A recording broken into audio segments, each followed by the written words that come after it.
So dentistry is very small, like compared to any other market. So you can't just go out. I mean, you can, but it's very risky just to go out and market to everybody and have cold leads come in. Yeah, so it was the HR for Health DSO Leadership Summit. Probably one of my favorite annual events for the DSO industry specifically. I right up there with like Dykema and such. And this is the event where I was able to do an AI panel with all the founders of the AI industry.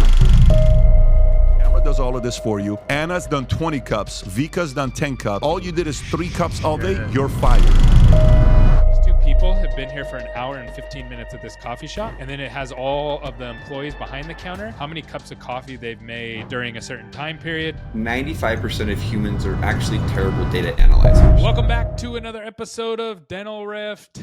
I'm your co-host, Gary Bird. I'm the founder of SMC National, where we help you create, convert, and close more new patients so you can grow the way that you want. My name is Tanner Applegate. I am the CEO and founder of Unified Dental. We are a data platform that is unifying all the different products and services you guys are using for one central tool instead of fragmented across 20 different tools. Okay, so Tanner, I want to hear about this event that you went to and some of the awards and stuff. And I want to talk about why I had to move our meeting today or our recording time. But before I do, have you seen our new intros on our podcast? I haven't. Oh, bro, you got to go watch them. I'm not gonna spoil it for you, but yeah, they're really good. Like the last 2 or 3 have been really, really good. But today, a couple things. So number one, Tanner has had access to plugins on ChatGPT that I haven't had, and I just got them recently, and I'm all excited. And he was like, bro, I've had those for like 6 months. So I want to talk about those because I think there might be other people out there that don't have them yet. And then we're also going to talk about an AI tracking product that tracks your team,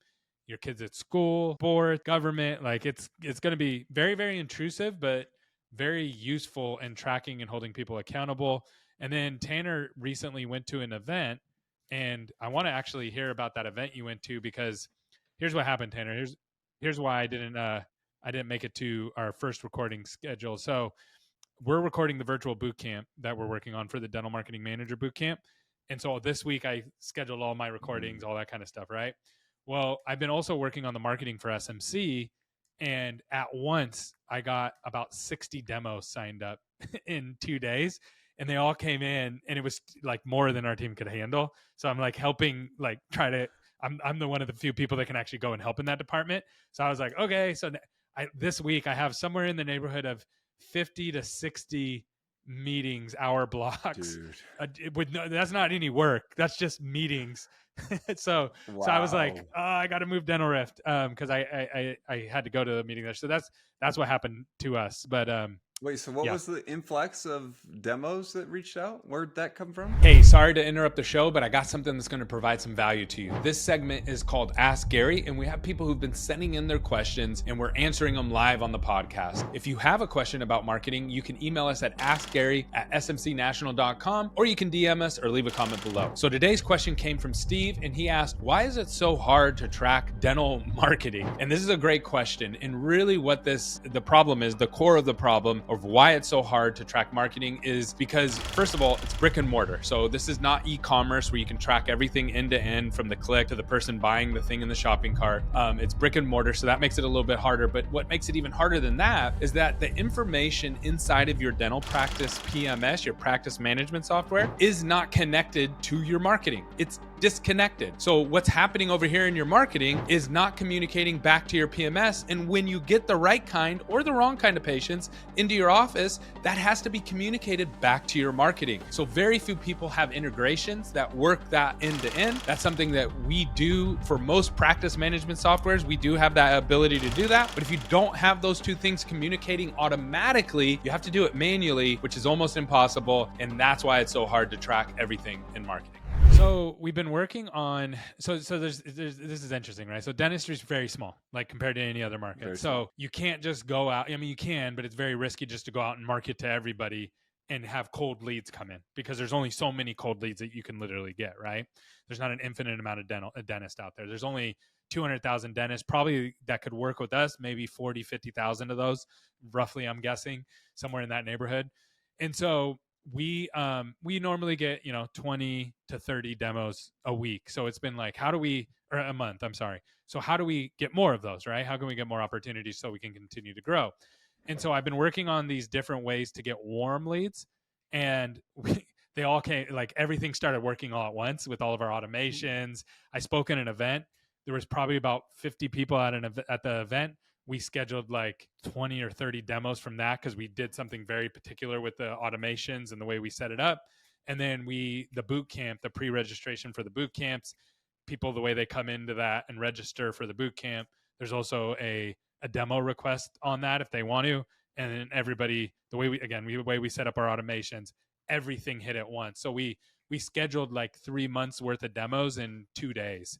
And it all just like all at once. So exciting and really, really good. It's like, yeah, it's a good problem, but at the same time, it's like very stressful and like, how are we going to deal with that? So, but I want to hear about the event you just went to, because I didn't get to go to it, and I want to hear about it. Yeah, so it was the HR for Health DSO Leadership Summit. Probably one of my favorite annual events for the DSO industry specifically. I right up there with like Dykema and such. And this was the event where I was able to do an AI panel with all the founders of the AI imaging groups, right? So for me, that was kind of the highlight of the event for sure. Like, it was exciting to be able to get up there and ask questions to these guys, because they're probably, if not the brightest, some of the brightest minds in dental right now, because they're on the forefront of innovation. Whereas a lot of these other groups are like, let's take a seasoned CEO that knows how to grow an existing business and plug them in. But these guys are the creative type, right? They're saying like, what are we doing differently? How do we grow and scale? So anyways, being up there on stage with them was really exciting for me, being kind of in the early stage company that we're in, but also being able to just kind of ask them questions and letting them kind of perform publicly in front of everyone else. So that was a highlight of the event. But one of the things of the event that I wanted to chat with you about was at the evening, like, so you usually have Friday talks, Saturday talks, but Friday evening, they gave away awards, right? And I have mixed feelings on these awards. Ultimately, they're provided by Group Dentistry Now. And I think the Group Dentistry Now does a great job of providing insights and education for the DSO space in dental. They're one of the few that kind of target that niche. And ultimately, like, I use them, like I go to them to get information, etc. But they started doing these awards, and a friend of mine at this event came up and said, hey, I said, so are you getting an award? He's like, no, we didn't pay our dues. And I was like, what do you mean by that? He's like, oh, all these awards are just like pay for play. And I was like, I've received this award before in the past when I was in a DSO, and I know that these awards aren't pay to play. But that doesn't mean that there's not some other motive behind it, right? So once you get an award as a DSO, then you come to this event, and event registry attendees are a hot commodity for these DSO events, right? Getting into a DSO there means that you get vendors that are more interested, which means you can sell more seats to vendors. So even though that may not have been pay to play on this specific award, there might have been ulterior motives to get the DSO to give them awards, et cetera, that it may not be as kind of altruistic as these award presentations seem to be, right? So you're on the marketing side. I told my friend, I said, hey, just so you know, this may not matter to anyone else, but it mattered a lot to my team whenever we got it, because now all of a sudden when we ran this award, we just kind of sent out an internal notification, and my team was excited. They felt like they were part of something unique and better. Again, they don't know the whole backstory of like, yeah, of course. Hey, by the way, this is just a ploy to get you to come to an event. Like, we don't know exactly what those are, but I'm curious from your perspective of working with DSOs, are there awards out there that actually have clout? Or is it all a sham for some other ulterior motive behind the award giver? Kind of, what are your thoughts on awards in general in the DSO space? Well, so I think there's layers to it, just like everything. So first, is there pay to play out there? Absolutely. And there's whole businesses around that. So let's put those to the side, because that's not what we're talking about. But what I don't think happens, I don't think that at any event that I've been to, when they give away awards, they never give awards to somebody who's not there. So my question is, are they saying, because I've been nominated for a lot of awards, and I've had people reach out, hey, you're nominated for TikTok influencer, or this influencer thing, or this marketer thing. And I'm like, okay, cool. Sorry, I can't make it for whatever reason. And I never win when I don't show up, right? And you've never gotten an award when you don't show up. I think what it boils down to is like, cool, we got these awards. Someone who's coming is going to win these awards, because you can't have a whole award show where it's like, yeah, all the best and the brightest that aren't here, or even some. So if you go, what I would pay attention to is like, are all the people who are winning the awards, are they all there? And that's a layer That's a to good it. question. The award that I won, there wasn't an in-person giving at the time, but I don't know if the event existed back then either. Right. Okay. So now I think that the awards may have shifted where it is. You're right. They may only win if you're in person, but I don't know. I can't confirm. Which is fair, right? Like if I'm going to give an award and I'm saying like, here's the top 5 people that deserve it, and 3 of them show up, I'm giving it to one of the 3, right? I'm not giving it to the guy that doesn't show up to the event. But again, that creates a problem, right? So there's an issue with that, and it's tricky. It's a tricky game for sure. Have you ever seen those? There's a scam actually in dentistry that for dentists around this. So these people reach out and they say, "Hey, you are Mr. Dentist. You are a 5-star #1 dentist in XYZ city, and you won. Would you like a plaque to hang on your wall?" And the dentist is like, "Well, yeah, absolutely." And so they send them the plaque, and the plaque's like $300, $400, something really, really costly. And the plaque probably only cost them $20 to make, maybe $10 to ship. So it's like you're basically just getting like a 10x on a product that everybody's going to buy, but it's totally fake. It's not. You didn't do anything to earn it. They're literally emailing every single dentist and every single market. And they do this in multiple other industries, and it's not illegal, is the crazy part. You're allowed to say, no, that's like everybody won. We think, and you can buy the plaque and hang it up in your office so people think you're the best dentist in the city. And unfortunately, there's still marketing value in that. There is. So even in the $300 marketing scam of you paying for some outpriced tangible award, having that up on the wall, the patients have no idea, and they still buy into the fact that like, oh, I've got the best doctor around. The local newspapers too play into this as well. I've seen that where they're like, hey, we're everybody's nominated. So every dentist office and every business in this city that we have a newspaper publication, everybody's nominated for best business. And then you have to share the link, and whoever gets the most votes wins. And everybody just sends it out to their email list. And it's just like this self-fulfilling, cycle of like who sends it out, who's promotes it the most, but you got to pay to participate. So it's really interesting. How was the event overall? It was really good. There's a lot of the familiar faces in the DSO space, which is good and bad. But in general, I felt like there was a good mix between kind of vendors and participants. Got it. Awesome. All right. So I want to share this video with you. So I don't think I've shared this with you, but let me know if I have. Audio's on. Okay, here we go. A new technology tracking which one of these workers at this coffee shop are working the hardest, the AI, and then it tracks which customers sit in there the longest to track. So watch this AI. Go for it. Camera does all of this for you. Anna's done 20 cups. Vika's done 10 cups. Elena's done 10 cups.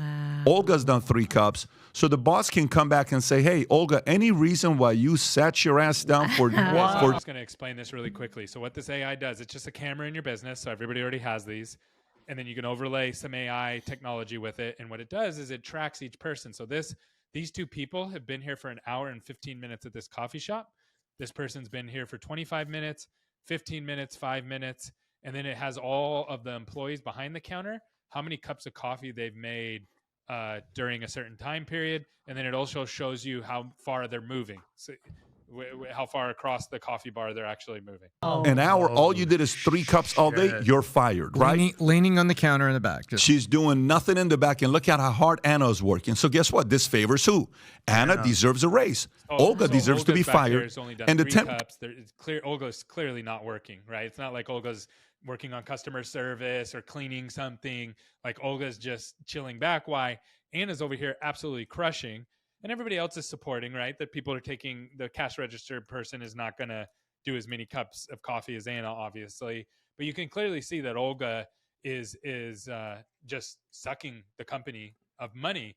And so what's really interesting about this, Tanner, and I'd love to get your thoughts on it, is like, I started thinking through, like, think about all the problems we have in school where the teacher's like, well, I think this, and the student says, I said this. And then you have this idea of like, who's right, who's wrong. Well, this would solve it. Right? It would be like, well, your student doesn't pay attention, or the teacher's not doing a good job keeping the class engaged. And then think about sports. Imagine if you're a coach, a football coach, and you put this in the weight room, or you put this out on the football field or the basketball. Who's getting up their shots? Who's actually getting their reps in the weight room? I think about government. Think about all the government race inside of like all these different agencies, like who's actually working. And this is who's going to get promoted is based on at the DMV, who actually processes more happy customers or happy contracts or whatever, right? You could do this in work, school, government, sports. Like it's really applicable in a lot of places. What are your thoughts on it? The first thing that my mind goes to is this whole idea of internal versus external motivation, right? Where there's a lot of research done where if you are externally motivated, though you may be accomplishing more in the short amount of time, studies show that over a long amount of time, the external motivation wanes and you end up still being better off being internally motivated, right? So if we were to go in and implement this with your team and it were to be like, let me start keeping track of how effective you are, to me, this becomes an external motivator, right? And that's really great for the short period of time.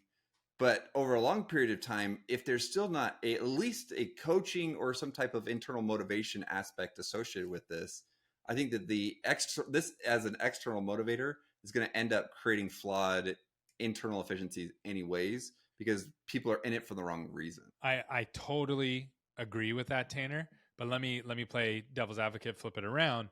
What about the drag of Olga that we just saw, who's only doing 3 cups, who's sitting there, but you as the boss don't know that Olga's sandbagging this hard. No one's brought it up to you. And that suck that has on the team as a negative player who's taking advantage of everybody and really just being a net negative on the team, on the company, and everybody around you. Like, what are your thoughts on that? Well, I think that this goes down to management and leadership in general, right? Like, if Olga was a suck on the company all the time, all it would take was half decent conversation with any of the other team members, and it would come out quickly that Olga is a suck on the company. Yeah. Right. And so I think that it depends again on that relationship and the ability for the manager to be able to actually get to that point. One argument that I think that could be said on the devil's advocate side of things is that in a high turnover business, the short term is what you're optimizing for anyway. Yeah, that's a good point. Yeah. Right. So in a dental office where I want my assistant to stay on for 3 years, I don't want them to be short term, externally motivated, because then they may burn out long term and there's a lack of motivation. Right. So that may be something different than a coffee shop or a McDonald's that is expecting to have a 300% turnover annually anyway. That's a very different thing. Okay, so now let me give you 2 different examples. What do you think of like government jobs where people naturally sandbag anyways, just to make sure that they hit the bare minimum quota? So they like, think of it like DMV or other government agencies that are just like so painful to go through as a human being. And something like this is like, no, you have to, this is the bare minimum you have to do to stay here. That's number one. And then, or number 2, in like the sports application or the school application, where sometimes people don't know, like the kid that's like, yeah, I'm working out, I'm back squatting, I'm doing, and they are trying. It's not like they're not trying. They just, what they're actually doing versus what they think they're actually doing doesn't actually line up. And this is a way to actually show them on paper, like, no, you're not actually getting in the reps that you think you're getting in to get to where you want to go, whether it's getting up 100 shots a day or whatever it may be. What are your thoughts around those? I think that this is a very similar idea to one of the things that we're building right now in the RCM dental space. Right now, if I wanted to look at the health of my revenue cycle management, all I can get is an outcome measurement. There is no way for me to measure all of the input actions or processes that happen in order for me to get to this outcome. So if I wanted to measure, if I wanted to improve this outcome, right now I'm kind of blindly going in and figuring things out. Right. Same thing with this athlete, right? Like, hey, I want to be able to do X result. So I have to go in and blindly hope that I'm doing the right things in order to get it. So what you're saying, though, is if we gave you insights into the productivity of specific tasks in order to get to the outcome, is that going to be beneficial? And I think that ultimately it comes down, in my experience, it still comes down to what do you do with this tool? Right? If you take this tool and you sit there and just use it to rail on this kid that's not doing the reps the right way every single time something bad comes out, which is, I think, what 90% of these poor managers are going to do is they're going to use it as a tool to be able to point to the fact that why you suck more, and it's already confirming my bias. Yeah. Right. But if you had the 10% of the managers that actually understood the human component of it, the motivation of it, and was able to leverage this as a tool to improve that outcome, then I think that that's already there. Unfortunately, though, it's still the 80-20 principle. It's not going to be, it's going to be anti-effective for 80% of the people that implement. So what do you think for the Annas of the world, that she's doing 20 cups and she really deserves like a raise and a promotion because she's really working hard. She's a hard worker. Or even on the employee side or the customer side, like where you can see where the tables aren't turning. They've been sitting there for an hour and a half doing homework, sucking up room of new customers coming in. Any thoughts on that side of it where it might be useful in dental? To me, I think that the best opportunity for additional data always has existed is in the ability to be able to leverage it for education, right? Hey, you've messed this up a handful of times. It's not because you are bad. It's because your understanding of this concept is bad. So let's leverage this insight to improve your understanding of it. Or even you're really good. We want to leverage your insights of you being really good. And you're the person that we're going to give a raise because you're able to do twice as much. We haven't figured out why this hygienist always does more treatment, and it's because they're this much faster than everybody else. That's why they're doing way more treatment or doctor or whatever. And same with the customers, like or patients, you can see that, wow, this chair turns people this much faster than this chair.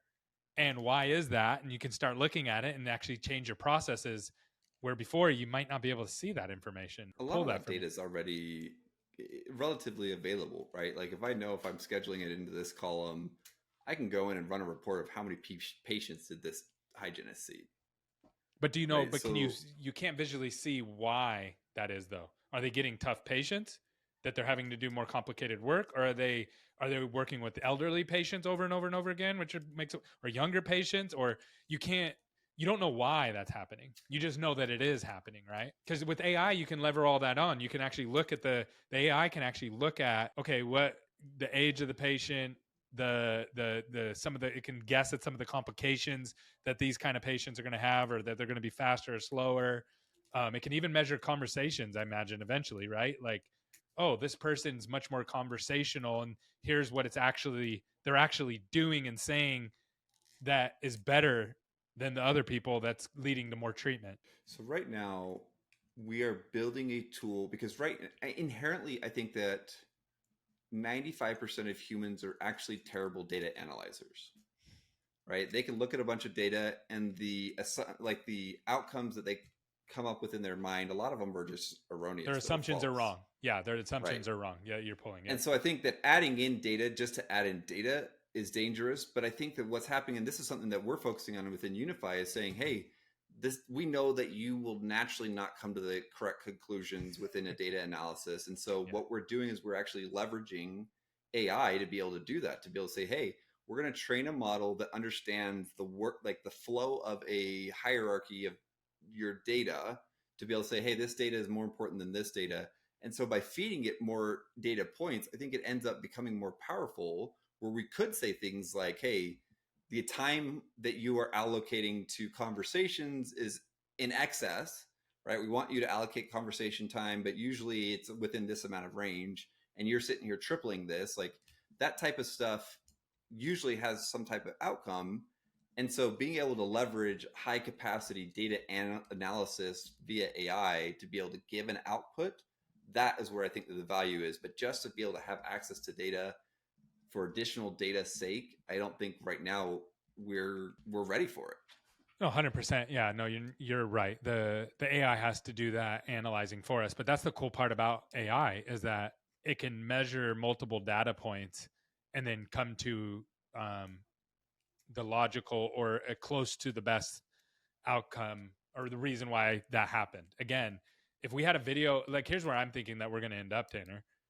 I have in my operatory, I have a video and an audio that's recording, and the AI is analyzing, and it is comparing scripting. And it is like we use this right now in sales and our client success team. We see all the conversations that everybody's having. AI measures it, and it tells us, were they following the scripting? and what are they doing that's off the scripting, and is it good or bad? Right. And it does it all automatically. We don't have to do anything. We just have to tell it what the scripting is, and it automatically does that for all of our calls. So imagine if you had that in dental, all across the board from end to end, and it also tied back to each patient. And it was like, when you check these 10 boxes, when you say this on the phone, you offer this close of an appointment, the hygienist says these things, the doctor does these things, the patient always accepts treatment 90% of the time. Like, if you get to that would be insane. Yes. And I agree. And I think that's why tools like Patient Prism and such are super powerful, because they are able to give you that type of insight. I think that voice analysis right now, I would agree with you, has a lot more of a potential currently than like physical space. Where are you moving? How are you moving? Etc. Right. That's going to give you an efficiency boost. But I think that going in and analyzing like audio and such, I do think that I would agree that there's a lot of value there that's not being tapped. Yeah. That's cool, man. Anything else you want to talk about today? This has been a really good show. Yeah, no, it's awesome. I like that.